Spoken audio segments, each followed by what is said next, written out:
주시옵소서. 우리 주 예수 그리스도의 이름으로 기도하옵나이다. 아멘. 네, 오늘은 이 시간에는 사도행전 강의 46번째 시간으로서 조난과 멜리데섬의 기적이라는 제목으로 함께 말씀을 살펴보곤 합니다. 바울, 천주교 성경에는 바울로라고 나와 있죠. 바울이라는 예수 그리스도의 부활 후의 사도. 예수님의 사도는 두 종류가 있죠. 어린 양의 사도라 일컫는 12명. 그 중에 한 사람 가룟유다는 나중에 자기 길로 가서 나중에 다른 사람이 가입하게 됩니다. 그래서 12명의 사도를 어린 양의 사도라 이렇게 얘기를 하고요. 그 다음에 예수 그리스도께서 부활 후에도 바울을 사도로 보내시게 됩니다. 그래서 바울도 사도라는 직책을 얻게 되는 것이죠. 그래서 사도행전에 보면 이 바울을 사도라 이렇게 칭하고 있습니다. 사도라는 것은 복음 전파를 위해서 예수님이 지명하여 세상으로 파송한 사람, 이 사람을 뭐라고 한다? 사도라 그렇게 합니다. 그래서 바울은 자기가 이방인의 사도로 부름을 받았다는 것을 분명히 알았어요. 왜냐하면 다메섹 도상에서 부활하신 예수 그리스도를 만나 다메섹 도성에 들어갔더니 아나니아라는 사람이 자기 안수하면서 너를 이방인의 사도로 보낸다 했다 분명히 했기 때문에, 그래서 바울은 자기를 사도라 이렇게 늘 얘기합니다. 자, 디모데전서 2장을 보겠습니다. 2장 7절을 볼까요? 디모데전서 2장 7절. 바울이 자기의 영적인 아들 된 디모데에게 하는 얘기입니다. 자, 2장 7절 읽습니다. 시작. 이를 위하여 내가 전파하는 자와 사도로 세우심을 입은 것은 참말이요 거짓말이 아니니 믿음과 진리 안에서 내가 이방인의 스승이 되었노라. 여기에서 바울은 자신의 3종직을 얘기하는데, 하나는 복음을 전하는 자, 에반젤리스트, 그러니까 복음 전하는 자다. 두 번째는 사도, 사도라는 것은 보내심을 받은 자라는 것. 세 번째는 이방인의 스승, 교사. 그래서 복음 전하는 자와 사도와 교사. 여기에 목사라는 직책이 하나 더 있죠. 그 다음에 선지자라는 직책이 하나 더 있어서 총 5중직이 초대교회는 직책을 가지고 있는 자가 있었는데, 이 사울은 사도행전 13장 1절에 보면 선지자 중에 한 사람이었어요.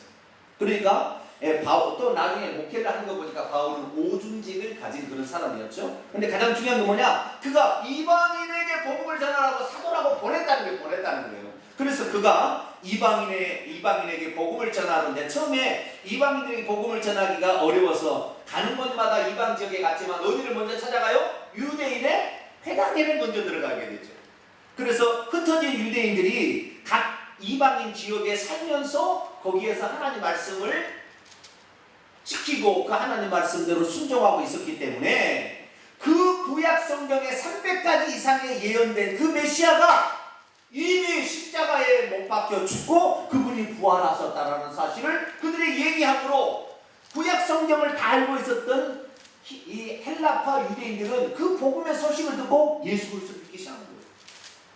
특별히 이 유대인들은 1년에 3차례 예루살렘에 가서 성인이 되면 절기를 지켜야 되는데, 유월절이 아닌 그 다음에 오순절 절기 때 갔다가 성령이 받는 사건을 경험하게 되고, 그들이 아하 예수 그리스도께서 진짜 메시아였구나라는 사실을 알게 되므로 각 지역마다 돌아가서 우리가 구약 성경에 믿고 있었던 이 예수 그리스도가, 아니 이 그리스도가 바로 예수님입니다 라는 사실을 알게 되죠. 그래서 결국에 사도로 보내심을 받은 이 바울이 복음을 전하게 되는데 1차, 2차, 3차 전도여행을 하게 되고, 그러나 마지막은 어디요? 로마까지 복음을 전하리라, 그런 자기의 사명이 있었기 때문에 바울은 그 사명을 향하여 로마로 가게 되는데, 로마로 가기 전에 먼저 어디를 먼저 가려고 했죠? 예루살렘에 들려서 유월절을 지키고 가려고 했으나 바울을 죽이려는 사람들 때문에 유월절을 못 지키고 오순절을 지키려 하다가 이방인 지역에서 유대인을 믿는 사람이 이 바울이 이 할례를 행하지 말라 그랬다. 우리 율법을 무시했다 그러면서 바울을 정죄해서 죽이려고 했을 때 바울이 거기에서 붙들려서 그때부터 4차례에 걸쳐서 자기를 변호하게 되고 그러다가 그래도 안 되니까 로마 황제에게 자신의 억울한 사연을 상소합니다 해서 드디어 이제 로마로 가게 됩니다. 그래서 27장에 들어와서 이제 이탈리아 군대의 백부장인 율리오라는 사람에게 이끌려서 이제 로마로 가게 되는데 그때 아드라무테노라는 이 작은 배를 타고 가다가 루기아에 있는 무라시에서 알렉산드리아라는 대형배, 거대한 곡물 수선 운반선인 그 배를 타고 갈아타고 드디어 다시 또 로마를 향하여 출발하게 됩니다. 그런데 로마로 향해 출발을 하려면은 좌로 이렇게 가야 됩니다. 자 드디어 지도를 봐야 됩니다. 지도를 보세요. 지도를 보게 되면 자 여기를 먼저 보세요. 여기를 보면 여기 한가운데가 지중해라는 데입니다. 지중해 보이시죠? 지중해 있는데 지금 바울이 출발하는 것은 여기 예루살렘이 옆에 보면 가이사라 있죠. 이 가이사라에서 출발해서 이 선을 따라서 이동을 하게 됩니다. 근데 원래 이 배가 이 가이사라에서 어디로 가야 되냐면 바로 이 무라라는 이렇게 가야 되는데 이쪽에서 바람이 너무 많이 들어와서 안 되겠으니까 지중해 해안선을 따라서 이렇게 이동을 하죠. 그래서 무라시에서 알렉산드리아 배를 공격합니다. 그리고 어디로 가냐면 여기에 있는 게 수라구사 있죠. 수라구사. 이 직진해가지고 좌쪽으로 직진해가지고 수라구사라는 곳으로 가야 되는데 여기서 가다가 풍랑이 다시 이쪽에서 부니까 못 가는 거예요. 그래서 다시 어떻게 해요? 이 중간에 지중해 3대 섬이 하나인 그레데 섬이라는 이 섬 밑으로 바람을 피해서 밑으로 들어가서 미양이라는 데서 이제 잠시 멈추게 됩니다. 그런데 이 미양에서 멈추고 있는데 미양은 섬이 그 항구가 너무 적어요. 그래서 거기에서 겨울을 보내기가 너무 불편합니다. 그래서 어디로 이동합니까? 무슨 소리? 네, 여기 그레데 섬의 맨 왼쪽에 보면 뭐라고 돼 있죠? 베닉스라고 보여요. 베닉스가 바로 서쪽 끄트머리 북쪽에가 있어요. 서쪽 끄트머리 북쪽에 있는 항구인데 이 항구는 저기 로마가 보이는 이곳이 다 잘 보이는 그런 곳에 위치하기 때문에 거기에서 겨울을 보내고 배를 타고 가려고 그 미양에서 베닉스로 가다가 뭘 만나요? 풍랑을 만나버려요. 거대한 유라굴로라는 태풍과 같은 풍랑을 만나서 이 배가 그래서 막 돛을 내리고 물건을 버리고 난리가 났어요. 그런데도 날이 새도 해도 보이지 않냐고 별도 보이지 않는 가운데 몇 날 며칠을 그 풍랑 속에서 헤맸어요. 그런데 다행히 감사하게도 여기서 풍랑을 만나게 되면 어디를 보통 하게 되냐면 그레데 섬으로 와야 돼요. 어디로 와야 된다? 아니 그레데 아프리카의 북쪽에 보면 구레네가 보여요. 구레네 보이죠? 이 구레네 쪽으로 원래 가야 되는데 놀랍게도 이 배가 말이죠. 풍랑을 만나서 저 서쪽편에서 이쪽으로 배가 불게 되면 이 구레네 쪽이나 이 안쪽으로 가야 되는데 저쪽으로 가게 된 거예요. 놀라운 사건이죠. 그래서 이 풍랑을 만나서 지금 헤매고 있다가 며칠째 됐냐면 열 나흘이 됐어요. 오늘은 그 열 나흘째 되던 날 그때부터 시작이 됩니다. 자 27장 27절입니다. 열 나흘째 되던 날에 뭘 만나서 열 나흘이에요? 미양이라는 항구를 떠나서 유라굴로라는 태풍을 만나 열 나흘이 되도록 배가 완전히 아무것도 보지 못하고 그냥 이리 풍랑에 저리 풍랑에 휩쓸리다가 열 나흘째 되는 밤이 되었어요. 밤이 되었는데 우리가 아드리아 해에서 이리저리 쫓겨가다가 자정쯤 12시쯤 돼요. 사공들이 뭔가를 알아챘어요. 뭐가 알아챘냐면 육지가 가까워진다는 걸 알았어요. 육지가. 그러면 그 육지가 구레네일까요? 어딜까요?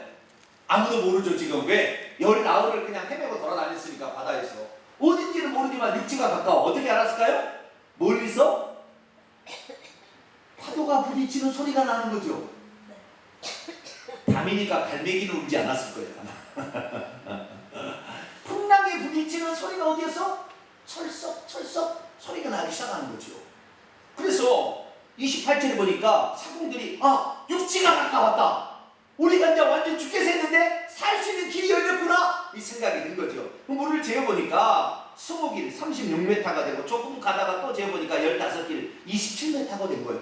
육지가 가까워지고 있다라는 것을 알게 되는 거죠. 29절. 그러나 사공들 알았어요. 육지가 가까워지면 배가 어떻게 해요? 대형배이기 때문에 암초에 걸리게 되면 어떻게 돼요? 좌초합니다. 그럼 물 들어오면 죽는 거예요. 그래서 너무 육지에 가까워도 안 되잖아요.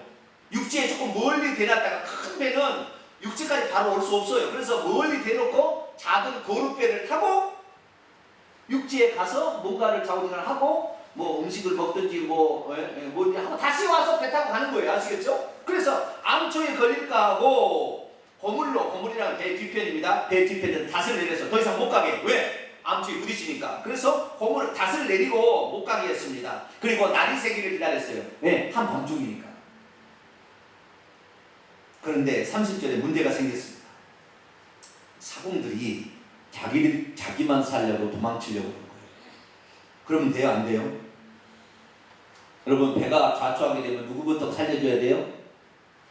남자들부터 살아야 되죠. 할머니부터 살려줘야 되나요? 누구부터 살려주게 돼 있어요? 네? 여자와 어린 아이들을 먼저 살리게 됐죠. 왜 여자와 어린 아이들을 살려준지 아세요? 네? 모르실까요? 그냥 그런가 봐 그러는 거예요. 네? 왜 여자와 어린 아이들을 살려주죠? 어린 아이들은 이제 찰날이 많이 남았고 이 어린 아이 죽으면 얼마나 억울합니까? 우리는 그래도 50살 이상 먹었으면 살 만큼 살았으니까 죽어도 되겠지만 어린아이는 죽으면 안 되잖아요. 왜? 이 세상 살 날이 많으니까 어린아이. 여자들은 뭐냐? 이 여자들은 아이를 낳을 수가 있고 그렇기 때문에 남자 없이 아이를 못 키워도 여자 엄마는 있어야 되는 거예요. 여자하고 어린아이를 살리는 거예요. 그런데 이 사공들이 지금 배 몇 명이 타고 있냐면 276명이 타고 있습니다. 그런데 이 사공들이 만약에 이 도망을 쳐버리면 어떻게 됩니까? 그 배는 그냥 거기에서 있어가지고 그냥 뭐 어떻게 할 수 없어요. 사공들이 돛을 달고 우리가 움직이지. 사공들이 없는 배는 이건 뭐 또 죽는 거예요. 그래요. 그런데 사공들이 도망가고자 배의 이물이라는 배의 앞부분입니다. 이물에서 닷을 내리면 체하면서 거룩배 구명정을 바다에 내려놓았어요.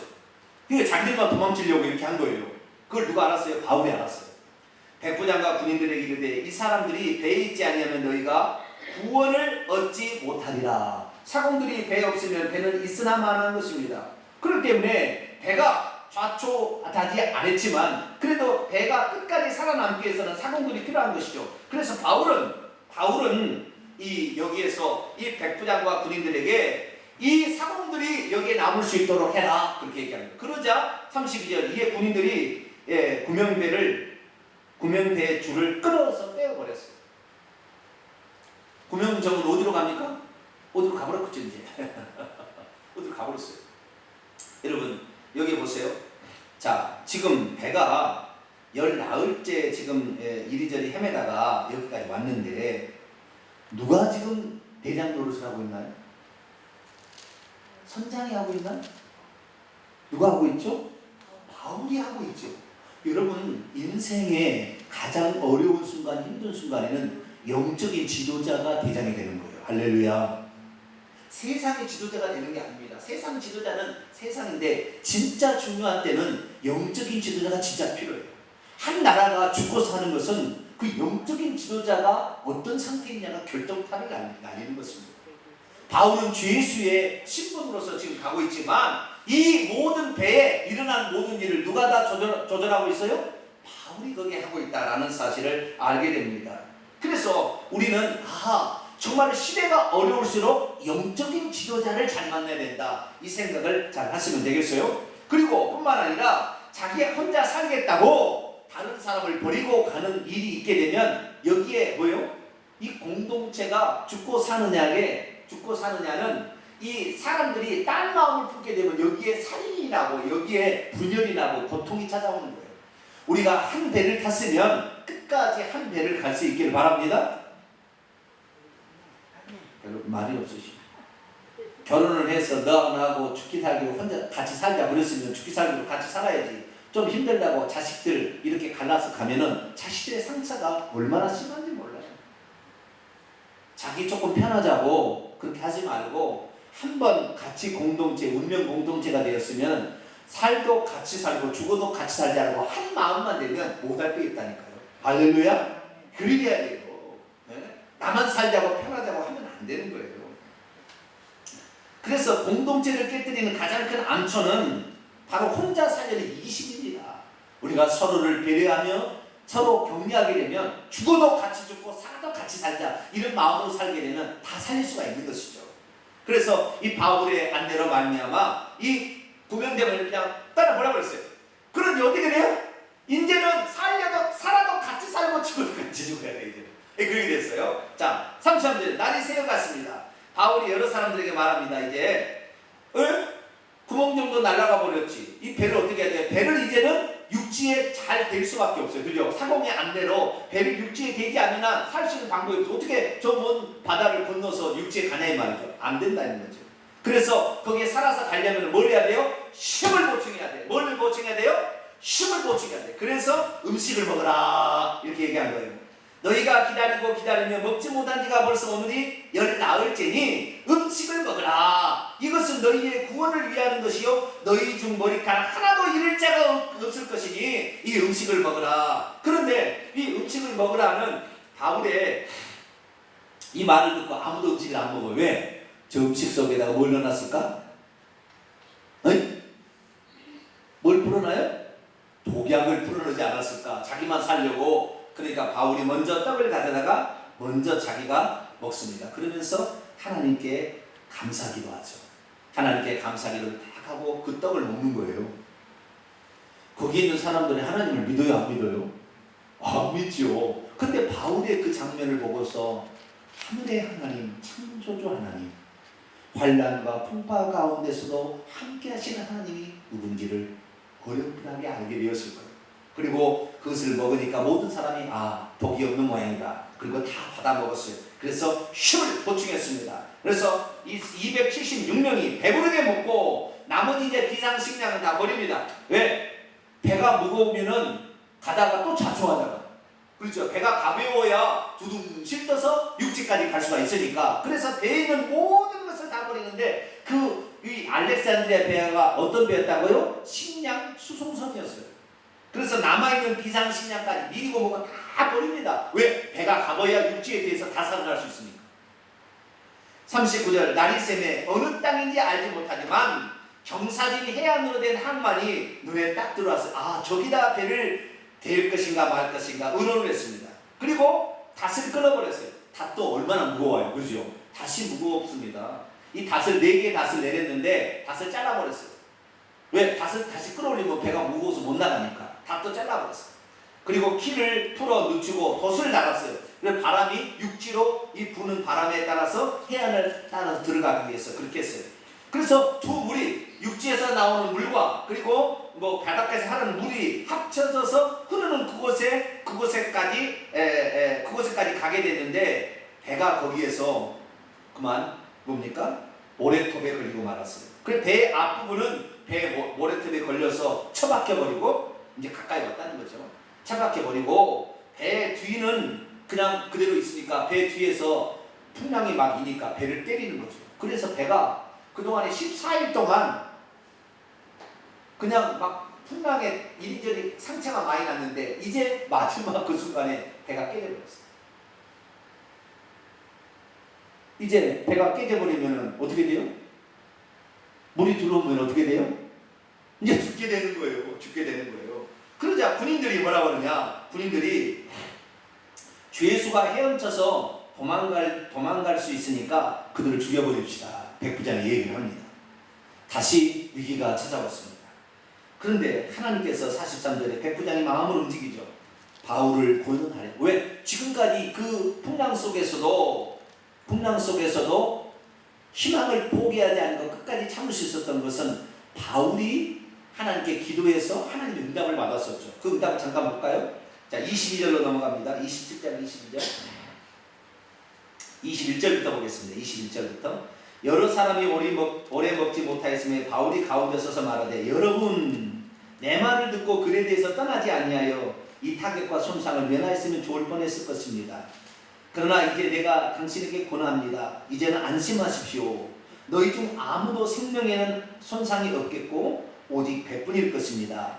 내게 속한 바, 내가 속한 바, 내가 섬기는 하나님, 그분의 천사가 어젯밤에 내게 서서 말하기를 바울아 두려워하지 말라. 네가 로마 황제 앞에서 서야겠고 또 하나님께서 너와 함께 항해하는 자를 다 내게 붙여주셨으니 절대 죽지 아니한다. 그러니 여러분 안심하십시오. 나는 내게 말씀하신 그대로 되리라고 하나님을 믿습니다. 우리가 얼마 뒤에는 한 섬에 걸릴 겁니다. 이대로 됐어요 안 됐어요? 이대로 된 거예요. 그러니까 선장도 괜찮다고 했다가 풍랑 맞아서 완전히 난리 났고, 백부장도 선장의 말을 듣고 선장의 말이 좋다고 들었다가 선장 말 들었다가 완전히 다 이거 문제가 생겼는데, 바울의 말대로 그대로 된다는 사실을 이 백부장은 알았기 때문에 바울을 죽여서는 안 된다.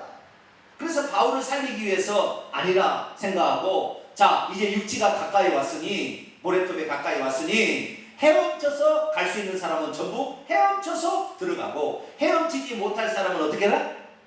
깨어진 갑판에 이런 남판대기를 붙잡고 그거를 통해서라도 헤엄쳐 가자. 그래서 이제 배는 점점 물이 차오르니까 안 되니까 점점 배 갑판에 판자대기를 붙잡고 헤엄칠 수 있는 사람은 헤엄을 쳐서 그렇게 이동을 하게 됩니다. 그래서 44절을 보니까 전부 다 그래 육지에 상륙을 하게 되는 것입니다. 할렐루야. 여러분, 사람이 죽고 사는 것은 누구에게 달렸어요? 군인들에게 달렸어요? 백부장에게 달렸어요? 선장에게 달렸어요? 하나님에게 달렸고요. 무엇보다도 하나님의 뜻을 이루기를 원하는 사명을 가진 자, 그 사람에게 달려있는 거예요.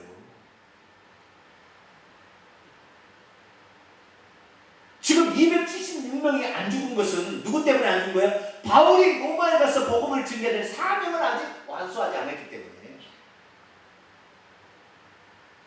그래서 저는 그렇습니다. 우리가 이 세상에 살아가는데요, 지도자 한 사람이 어떻게 마음을 푸느냐가 한 민족의 운명을 움직이고 이렇게 한다니까요.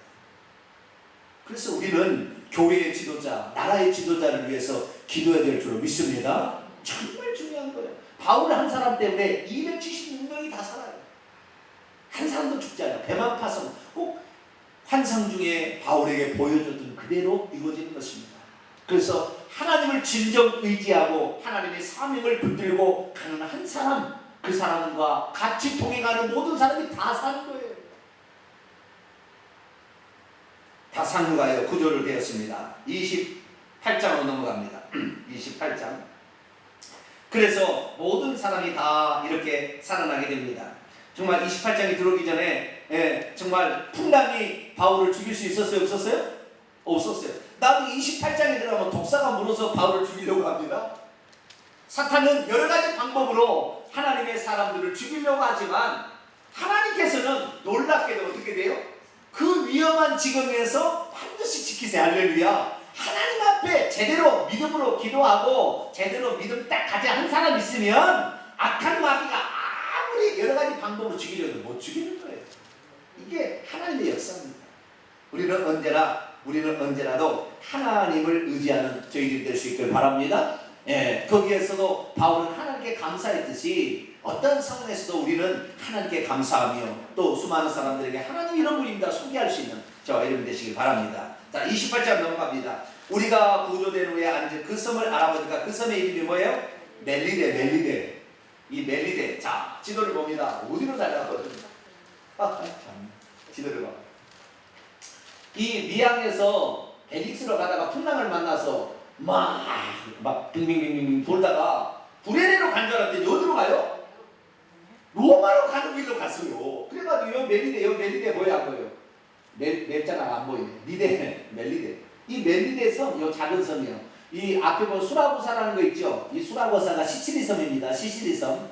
그래서 이 지중해 3대 섬이 있죠. 이 시칠리 섬과 그 다음에 그레덴과 그 다음에 두브로 이 세 개 섬이 3대 섬인데 가장 큰 게 이 시칠리 섬이에요. 시칠리 섬이라고 하는데 이 섬의 바로 아래쪽에 위치한 멜리데 섬까지 약 800km를 풍랑에 쫓겨서 이동을 한 거예요. 여러분, 그런데요, 이 800km를요 14일 만에 돛을 타고 갈 수 없답니다.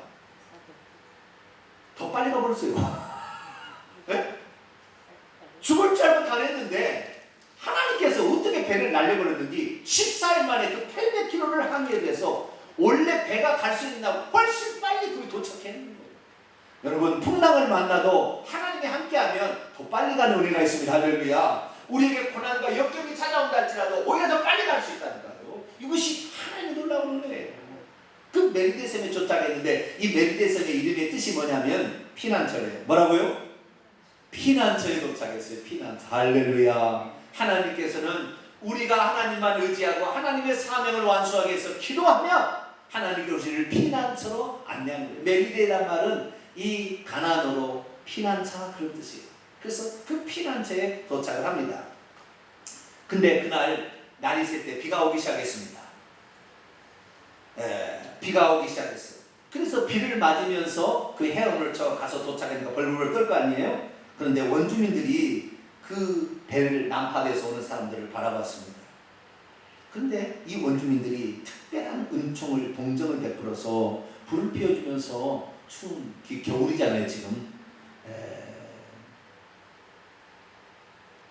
11월 달에 이 12월 1월까지 된 이런 그 겨울 기간입니다. 그 겨울 기간이라 불을 피워서 영접해줘서 얼마나 고마워요. 참 사람은 이런 인지상정이 있어야 돼요. 그냥 인류애듯이 사람은 사람을 사랑하는 마음이 있는데 이 선 사람들이 그들을 위해서 불을 피워주고 먹을 것을 이렇게 제공해주고 이렇게 된 거예요. 그리고 불을 피우고 있는데 자 이제 멜리데섬에서 사건이 벌어집니다. 3절입니다. 바울이 나무 한 묶음을 거두어 불에 넣으니 뜨거움으로 말미암아 독사가 거기 있었던 모양이죠. 독사가 나와서 그의 손을 물고 있었어요. 손을 보니까 독사가 달롱달롱 물고 있는 거예요.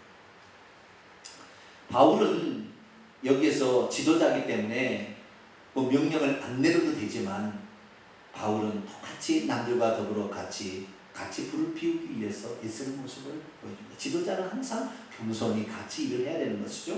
그런데 독사가 와서 물고 있었어요. 어떻게 될까요? 원주민들이 어떻게 됐어요? 이 짐승이 그의 손에 매달려 있는 것을 보고 서로 말하되 이 사람은 진짜 주인이다. 살인한 사람이다. 바다에서는 혹시 살았을는지는 모르지만 공의가 그를 살지 못하게 하는다 하면서 이 사람 반드시 죽을 거라고 그랬어요. 그런데 바울은 이 독사가 물고 있는 걸 보고 불에다 털어버렸어요. 이 독사는 불에 타서 죽고 그런데 괜찮은 거예요. 6절 그들은 바울이 붙든지 갑자기 쓰러져 죽을 줄 알아서 왜? 그 뱀이 무슨 뱀이에요? 독사예요. 장들도 알아요. 그거 물리면 즉시 죽는 거 알고 있었어요. 죽어야 되는데 죽어요 안 죽어요? 바울이 안 죽어요. 오래 기다려도 그에게 아무 이상이 없음을 보고 돌이켜 생각해 말하기를 그는 신이나. 자, 메리데섬에 난파되어서 메리데섬에 도착했습니다. 메리데섬에 도착해서 생명을 얻은 것만 해도 감사한 일인데 하나님께서는 바울을 그 메리데섬에 보내서 어떤 일을 하는 거예요? 그 메리데섬의 사람들을 구원하기를 시작하게 하는 거예요. 그거 어떻게 구원하느냐? 처음부터 가서 당신 예수 그리스도를 믿으라 그러면 믿어요 안 믿어요? 안 믿는데 아니 독사가 물어서 죽을 줄 알고 저 사람 죽었다. 저 사람 이제 죄를 많이 지어서 독사가 물은 모양이다. 그렇게 하고 죽을 줄 알고 기다렸는데 독사가 물어도 죽어요 안 죽어요? 안 죽고 살아있으니까 이게 뭔 일이냐? 어떻게 됐길래 이런 일이 있을 수가 이런 일은 전에도 없었고 후에도 없는 놀라운 일이 벌어진 거예요. 그런데 그 다음 또 보세요. 7절 이 섬에서 가장 높은 사람 보블리오 추장이죠. 보블리오라는 추장이 있는데 이 추장이 근처에 땅이 있었어요. 그가 바울 일행을 영접하여 사흘 동안 친절히 머물게 했어요. 왜? 바울이 죽어야 되는데 안 죽잖아요. 저 사람은 특별한 뭐지? 신이라고 생각할 정도로 특별한 사람이 우리 집에서 모셔야 되겠다고 추장이 자기 집으로 바울과 누가와 아리스타고 몇 사람을 데리고 자기 집으로 데려간 거예요. 그런데 가서 보니까 8절에 보니까 그 보블리오의 아버지가 뭐에 걸려 있어요? 병에 걸려 있어요. 무슨 병에? 열병, 말라리아에 걸려 있고 이질, 아메바스는 이질에 걸려서 누워 있었어요. 바울이 그 장면을 보고 들어가서 기도하고 그에게 안수를 했더니 그는 싹 나와버렸어요.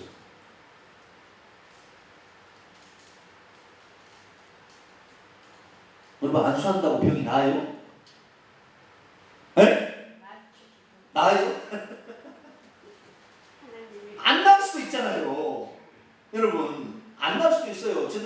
먹으면 다 낫는 건 아니에요. 나올 때도 있고 안 나올 때도 있어요. 근데 하나님께서는 이 섬에, 멜리데 섬에 지금 가게 된, 나중에 이 멜리데 섬의 보블리오 추장이 예수님을 믿고 감동이 넘는 것 같아요. 여기에 아주 큰 교회를 세워요. 이 보블리오라는 사람.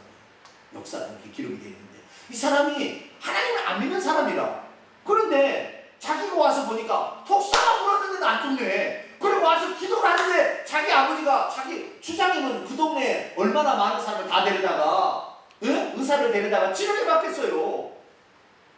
열이 떨어지지 않냐고 자기 아버지가 죽게 생겼는데 바울이 안수하자 열이 떨어지고 나아버렸어요. 당신은 대체 누구요? 물어볼 수밖에 없어. 물어볼 수밖에 없어. 당신은 대체 누구이길래 어떻게 독사가 물어도 안 죽고 당신이 안수하는 사람이 질병이 났습니까? 라고 물어본 거예요. 그러자 바울이 뭐예요? 나는 하나님을 믿는 사람. 할렐루야.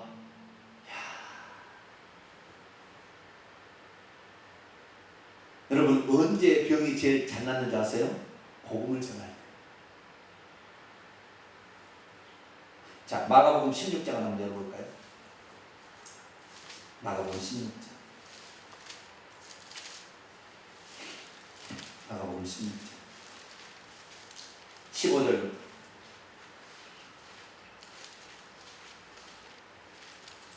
언제 병이 제일 잘 낫느냐? 복음을 전하려 할 때 복음을 주고 받는 순간이 제일 많이 나요. 마가복음 16장 15절부터. 또 이르시되 너희는 온 천하에 다니며 만민에게 복음을 전파하라. 믿고 세례를 받은 사람은 구원을 얻을 것이요 믿지 않는 사람은 정죄를 받으리라. 17절 18절입니다. 시작. 믿는 자들에게는 이런 표적이 따를 것인데 곧 그 이름이 그들이 내 이름으로 귀신을 쫓아내며 새 방언을 말하며 뱀을 집어올리며 무슨 독을 마실지라도 해를 받지 아니하며 병든 사람에게 손을 얹은즉 나으시더라. 자, 제가 여기다 독을 한 사발을 갖다가 여러분 줄 테니까 믿는 자들이니까 한번 마셔볼래요? 응? 제가 이 독을 한 사발을 여기다 가져왔어요. 자, 마셔볼래요? 독을 마실지라도 해를 받지 아니한다니까. 마셔도 돼요, 안 돼요? 네? 얼마 전에 어디 할머니가 무슨 병에다가 막걸리인가 어디다가 독약 타가지고 농약 타가지고 그 동네 사람 다 죽고 막 그랬어요. 네? 독을 마시면 죽어요, 안 죽어요? 죽게 돼 있죠. 근데 독을 마셔도 안 죽을 때가 있는 거예요. 어때요? 독을 마셨는데 죽어버리면 복음을 전할 수가 없을 때는 독을 마시고 살려주는 거예요, 하나님이. 그 순간에 뱀에 물려도 독사에 물려도 독이 해를 입히지 못하는 거예요. 병든 사람도 낫게 만들어줘요. 왜? 만민에게 복음을 전파하기 위해서 그런 거예요. 어떤 사람은 그래요. 나는 물에 빠져도 절대 하나님이 안 죽고 나를 살려주고 무리를 걸어갈 것이다. 물에 다리를 디뎌대요. 퐁당 빠르는데요. 하나님을 뭐하지 말라? 시험하지 말라. 하나님 시험해서는 안 돼. 그러나 복음을 증거하는 그런 상황 속에서는 하나님이 특별하게 역사하는 거예요. 여러분, 예수 믿는 사람 병이 잘 나을까요? 오래된 사람 병이 잘 나을까요?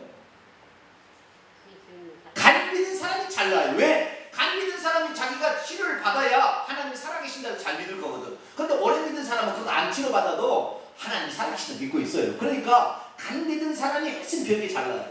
그래서 혹시 이 병이 걸린 사람이 있으면 간 믿는 사람은 바로 기도를 해줘야 돼요. 바로 나와버려요. 이게 특징인 거예요. 멜리데 섬을 하나님 구원하시기 위해서 바울을 단지 그냥 피난처로만 사용하는 것이 아니라 거기에 가서 독사에 물려도 안 죽고 거기에 있는 추장의 아버지가 병에 걸려서 낫지도 못한 상태였는데 낫게 함으로 말미암아 보블리오가 그걸 보고 야!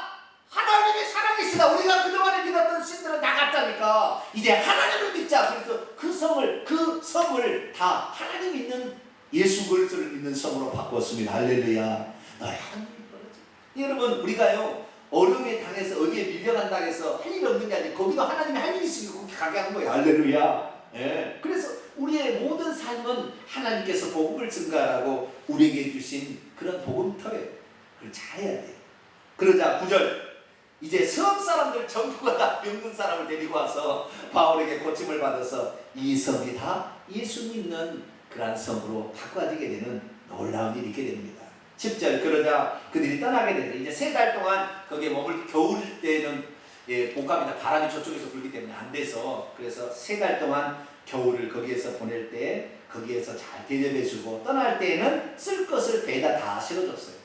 마침 11절에 보니까 석 달 후에 떠나려고 보니까 그 섬에 겨울을 나기 위해서 거기에서 묵고 있는 배 하나가 있으니 알렉산드리아에서 떠난 출발은 디오스구로라는 배가 거기에 있었어요. 그래서 마침 그 배를 타고 276명이 이동을 합니다. 자, 지도를 봅니다. 자, 그레네 섬에서 배를 타고 디오스구로라는 배를 타고 어디로 간다고요? 시실리아 섬의 수라구사로 갑니다. 수라구사로 가서 사흘을 있다가 이 수라구사에서 이제 이탈리아 반도죠. 레기온에 도착합니다. 레기온에 도착하고 다시 또 이동해서 어디요? 보디올에 가게 되죠. 보디올에 가게 되고 그 다음에 그리로 쭉 올라가서 로마까지 이동하게 됩니다. 이게 지도입니다. 자, 다시 성경을 봅니다. 12절. 여러분, 우리가 피난처에 와서 할 일이 없을 것 같아도 다 할 일이 있으면 할렐루야. 그리고 거기에서는 굶어 죽을 것 같아도 다 하나님 예비한 사람이지 할렐루야. 거기서 못 들어갈 것 같아도 하나님이 미리 알렉산드리아 배요 디오스구로라는 배를 또 준비시켜놨어요. 할렐루야. 이 신기한 여호와 일의 하나님 할렐루야. 우리가 하나님의 뜻대로 살려고 하고 복음을 증거하기 위해서 우리가 마음을 작정하게 되면 하나님께서는 어느 곳이든 어느 장소든 간에 하나님의 복음을 증거할 수 있도록 다 우리를 먹여 입히고 우리를 보호하시고 우리를 지키신다는 것이 나옵니다. 이 하나님이 우리의 하나님을 믿습니다. 12절입니다. 수라고사에 시칠리 섬에 수라고사에 되고 사흘 있다가 13절 거기서 둘러서 레기온 이탈리아 반도의 레기온에 이르러 하루를 지내는 남풍이 드디어 남풍이 일어났어요. 그래서 이튿날 또 보디올에 또 이르게 됩니다. 보디올에 거기서 형제들을 만나 그들의 청함을 받아 이래 동안 거기서 함께 머무는데요. 그래서 우리가 이와 같이 로마로 갔습니다. 거기에서 형제들을 만났는데 이 형제들은 어떤 형제들이에요? 피를 나눈 형제들인가요? 아니죠. 믿음 안에 있는 형제들인데 바울이 직접 가서 복음을 전하지도 않았어요. 그런데 믿음의 형제들이 바울이라는 얘기를 듣고 기꺼이 그들을 환대해 주는 그런 모습을 봅니다. 피를 나눈 형제처럼 따뜻한 사랑의 교제, 이것이 교회가 할 일입니다. 아시겠죠? 그리고 15절 보니까 그곳 형제들이 로마에 있는 형제들이 우리의 소식을 듣고 아비오 광장과 트레이스 타베르네까지 마중을 나왔어요. 로마에서 아비오 광장까지는 65km 떨어진 것이고요. 트레이스 타베르네까지는 50km 떨어진 것이에요. 바울이 온다는 소식을 듣고 미리 마중을 나왔어요. 바울이 얼마나 거기서 감사를 했던지 내가 무엇이길래 나를 마중 나러 여기까지 왔을까. 여러분 이런 찐한 사랑 우리가 살아가는 거예요. 할렐루야.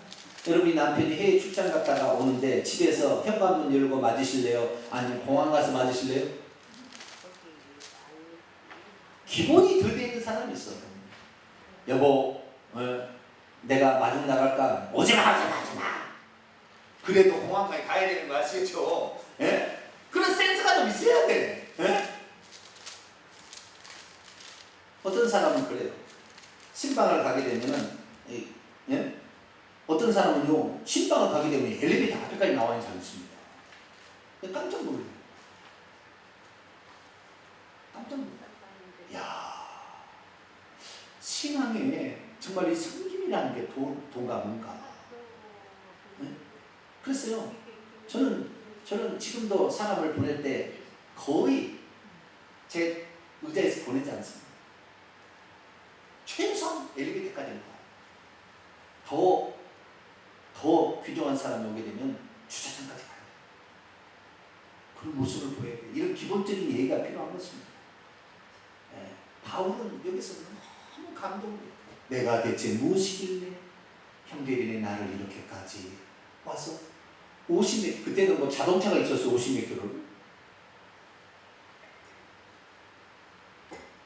그러나 거기까지 마중 나와서 이제 거기서 그들을 보고 하나님께 감사합니다. 하나님께서 내가 여기까지 살아올 수 있도록 한 것은 저들이 우리를 이렇게 기다리고 있어서 나에게 복음을 들으려고 기다리고 있었구나. 그런 마음을 보면서 담대하게 로마에 가서 복음을 전하다가 나중에 순교하게 되는 그렇게 되는 장면까지 가게 됩니다. 사랑하는 성도 여러분, 사람은 사랑을 먹고 삽니다. 뭘 먹고 살아요? 사랑을 먹고 살아. 사랑을 먹고 살아. 저도 이 방면에 많이 부족해요. 더 사랑을 해줘야 되는데 사랑을 표현할 줄 모르고 한국 사람이라 표현할 줄도 모르고 그런데 여러분 더 많이 사랑을 표현할 수 있게 되길 바랍니다. 하나님 앞에도 사랑한다 표현하시고 남편과 자녀들에게도 사랑한다 이렇게 표현해서 우리의 인생의 여정이 외롭지 않게 되길 바랍니다. 바울은 이렇게 어디입니까? 수라구사, 레기온, 보디올, 아피오 광장, 트레이스, 타베르네, 로마로 가듯이 우리의 인생도요 이렇게 정거장인 것 같아요.